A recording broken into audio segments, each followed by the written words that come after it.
I know you, John Locke. You don't know me at all. Episode 313 answers the defining mystery, I guess, of who John Locke is, why he was in the wheelchair.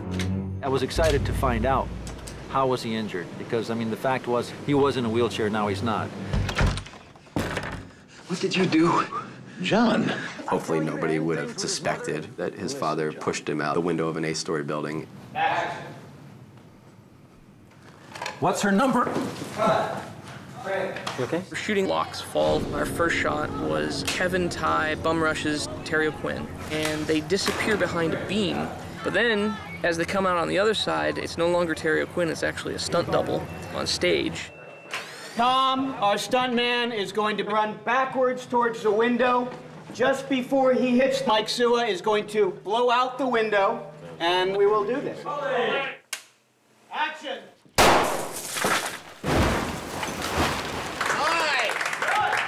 Very good, everybody. We had a 60-foot blue screen up the side of the building, and the same stunt guy was basically dropped from a high decelerator in a complete free fall. Here we go. 3, 2, 1, drop!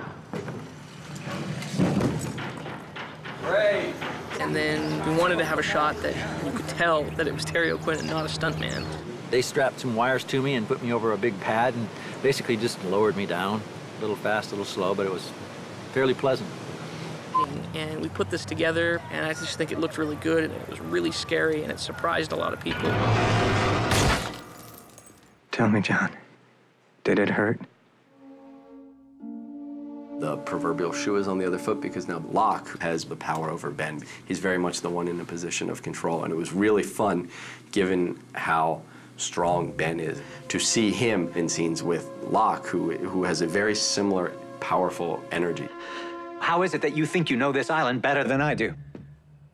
Because you're in the wheelchair, and I'm not.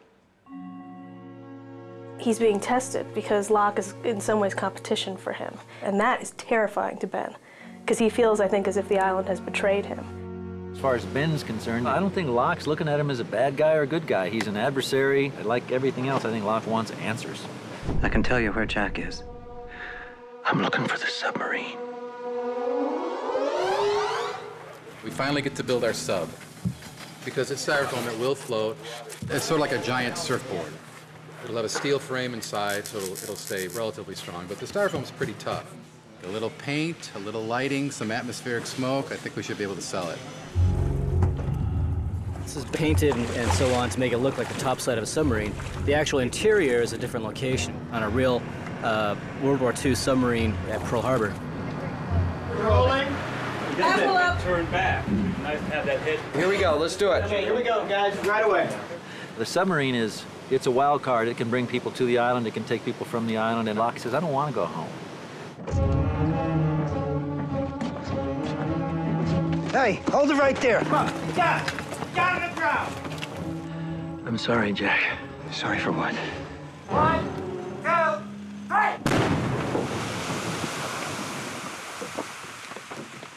3. Locke's flaw in his backstory is inaction. And on the island, he's become a man of action. He becomes very much obsessed with making sure nobody gets off the island. There's very little in his past that he wants to return to. You know, almost everything he leaves behind, he wants to leave behind for good. Certainly John Locke's personal story wasn't meant to end with him falling out that window and dying, as most people would, but he survived, perhaps for a reason. Locke definitely believes that there's an answer. And I don't think we've seen what Locke will do. I don't think we've seen how far Locke will go to find out who he is.